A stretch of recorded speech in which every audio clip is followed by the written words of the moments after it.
Spacer devices क्या होते हैं और इनहेलर्स के साथ स्पेसर डिवाइस यूज़ करने का फ़ायदा क्या है, क्या इसके इंपॉर्टेंट इश्यूज़ हैं, कहाँ पे इसको यूज़ करना चाहिए, कहाँ पे इसको यूज़ नहीं करना चाहिए, आज इस पर बात करेंगे। टॉपिक पर जाने से पहले जो लोग हमारे चैनल पर नए हैं उन्हें रिकमेंड करूँगा कि चैनल को सब्सक्राइब करें, वीडियोज़ को लाइक करें, शेयर करें, फॉलो कमेंट करें, पूरा देखें।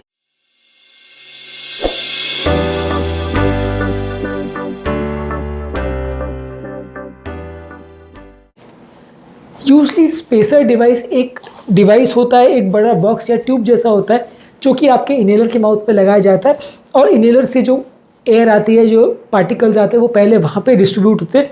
उसके बाद आप स्पेसर डिवाइस में वो डिस्ट्रीब्यूट होने के बाद उसको यूज़ करते हो आप इनहेलेशन के लिए। तो बेसिकली उनको एक एरिया मिल जाता है जहाँ वो पार्टिकल्स डिस्ट्रीब्यूट हो जाए और जो एयर उससे भरी हुई होती है बाद में उसको आप इनहेल करते हो।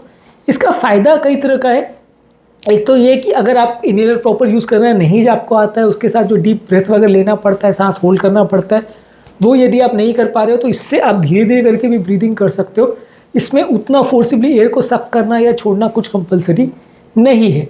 इससे आपका जो मेडिसिन से आप यूज़ कर रहे हो उसका डिस्ट्रीब्यूशन लंग्स में कंपेरेटिवली ज़्यादा अच्छा होता है सिंपल किसी इनहेलर के अपेक्षा। इसलिए बहुत छोटे बच्चे या बहुत बूढ़े लोग जो सिंपल इनहेलर्स यूज़ नहीं कर पाते उनके लिए काफ़ी अच्छा है कि दवा डायरेक्टली आपके लंग्स तक पहुंच जाती है और इसमें आपको बहुत डीप ब्रीदिंग नहीं करना पड़ता है। इसके अलावा मुंह में कई बार ये पार्टिकल जाने की वजह से लोगों की आवाज़ चेंज हो जाती है, जिसे होर्सनेस ऑफ वॉइस बोलते हैं। ये सब प्रॉब्लम्स कंपेरेटिवली स्पेसर डिवाइस के साथ कम होते हैं। आप डायरेक्टली इनहेलर यूज़ करोगे, खासकर स्टेरॉइड वाले जो पार्टिकल्स मुँह में रह जाएंगे वो आपके इन्फेक्शन कर सकते हैं और ज़बान में इफेक्ट करने की वजह से आपकी आवाज़ को चेंज कर सकते हैं, ज़्यादा गहरा या ख़राब आवाज़ कर सकते हैं। तो ये कंपैरेटिवली स्पेसर्स के साथ यूज़ करने से प्रॉब्लम्स कम होंगे। साइड इफ़ेक्ट्स जो है इसके रिलेटेड कंपैरेटिवली कम होंगे। मेडिसिन डायरेक्टली आपके लंग्स के अंदर जाएगी तो डिस्ट्रीब्यूशन अच्छा होगा। छोटे बच्चे और बड़े बूढ़े सब इसको यूज़ कर सकते हैं। कंपैरेटिवली ये ज़्यादा ईजी है यूज़ करने के लिए, ज़्यादातर इसमें मेंटेनेंस बहुत ज़्यादा नहीं लगता। स्पेसर डिवाइसेस कंपैरेटिवली काफ़ी ईजी भी होते हैं यूज़ करने के लिए। इसको डिवाइस से डिटैच करके आप उनको क्लीन करके भी रख सकते हो। बहुत ज़्यादा कॉस्टली भी नहीं आते, इसलिए इसको यूज़ करना इतना इनकन्वीनियंट है, उतना कॉस्ट के हिसाब से ख़राब नहीं है। तो कंपैरेटिवली स्पेसर डिवाइसेस के काफ़ी फ़ायदे हैं और ज़्यादातर लोग आजकल रिकमेंड करते हैं कि जो लोग को लंबे समय तक अगर इनहेलर्स की आवश्यकता है वहाँ पे स्पेसर्स को यूज़ करें तो ज़्यादा अच्छा है। ये डिवाइसेस कंपैरेटिवली के रिजल्ट्स को ज़्यादा अच्छे करते हैं और लॉन्ग टर्म यूज़ करने को ज़्यादा कन्वीनियंट बनाते हैं। लेकिन कुछ इसके डिसएडवांटेजेस भी हैं। सिंपल इनहेलर बहुत छोटा सा डिवाइस आता है, आप उसको एक पर्स में या जेब में या पॉकेट में या एक छोटे हैंडबैग में भी कैरी कर सकते हो, जबकि ये स्पेसर डिवाइसेस काफ़ी बल्कि होते हैं तो इनको कैरी करने के लिए थोड़ा बड़ा बैग या बल्कि कोई चीज़ चाहिए होती है, तो वो नॉर्मली आप उसको अपने पॉकेट में रख के लेके घूम नहीं सकते। तो सिंपल इनहेलर के हिसाब से थोड़ा साइज़ के हिसाब से इनकन्वीनियंट है। हर बार इनहेलर के साथ आप स्पेसर डिवाइस को यूज़ करते हो, थोड़ा टाइम में इसको रिप्लेस भी करना पड़ता है, तो कॉस्ट थोड़ा तो बढ़ ही जाता है। इनहेलर का कॉस्ट आप पे कर ही रहे हो, साथ में स्पेसर भी यूज़ कर रहे हो तो थोड़ा कॉस्ट बढ़ जाता है। तीसरा डिसएडवांटेज ये कि स्पेसर डिवाइसेस को भी डायरेक्टली सिर्फ लगा के सांस ले लेना वो इतना इजी नहीं है। उसमें भी थोड़ा लर्निंग कर्व होता है, उसको भी थोड़ा सीखना पड़ता है। हर आदमी राइट फ्रॉम डे वन मुंह में इसको लगा के सीधा ब्रीथ कर लिया वैसा नहीं होता, थोड़ा सा इसमें ट्रिक्स होती है, इंपॉर्टेंट इशूज़ होते हैं, तो वो सारी चीज़ों को भी लर्न करना पहले दिन से लोगों के लिए ईजी नहीं होता।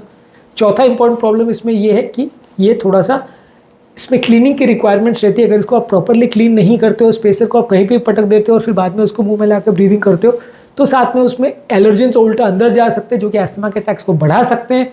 और दूसरा ये है कि उसमें कुछ इन्फेक्शन करने वाले कीटाणु अगर पहुंच गए तो वो लंग्स के अंदर चले जाएंगे तो दिक्कत करेंगे। तो इसलिए ये इनहेलर्स के साथ यूज़ करना वैसे तो कन्वीनियंट है, लेकिन ये साफ़ रखना इसको बड़ा इंपॉर्टेंट और साफ़ रखना थोड़ा सा प्रॉब्लमेटिक भी है। इतना ईजी नहीं होता इनको क्लीन करना भी, और ऑब्वियसली ये सारी चीज़ों का अवेलेबिलिटी भी इतना इजी नहीं होता कि स्पेसर्स भी अलग अलग तरह के आते हैं। हर तरह के डिवाइस के साथ कंपैटिबल स्पेसर हर दुकान पे अवेलेबल हो ऐसा ज़रूरी नहीं है। तो कई बार ये आपको कहीं पे भी रिमोट जगह पे आप जाओगे तो सब जगह मिल जाएगा, वो भी मुश्किल है। इनहेलर तो बहुत जगह मिल जाते हैं पर स्पेसर हर जगह पे मिलेगा मुश्किल है, क्योंकि बहुत ज़्यादा कॉमनली यूज़ नहीं होता। तो इसलिए सीवियर अस्थमा के ज़्यादातर पेशेंट जिनको खासकर इनहेलर्स यूज़ करने में प्रॉब्लम आ रही है, जैसे छोटे बच्चे हैं, मेंटली रिटार्डेड लोग हैं, फिजिकली इनकेपेसिटेटेड लोग हैं, उम्र दराज लोग हैं, वैसे लोग के लिए स्पेसर डिवाइस काफ़ी कन्वीनियंट है, काफ़ी अच्छा उसमें डिस्ट्रीब्यूशन होता है, इन्फेक्शन और प्रॉब्लम्स होने का चांस कंपेरेटिवली कम होता है, बशर्ते आप उसको ठीक तरह से यूज़ करें, बशर्ते आप उसको ज़्यादातर घर पर यूज़ कर रहे हो और आप उसको यूज़ करना सही तरह से आता हो, प्रॉपर उसका क्लीनिंग करते हो तो ये कन्वीनियंट है।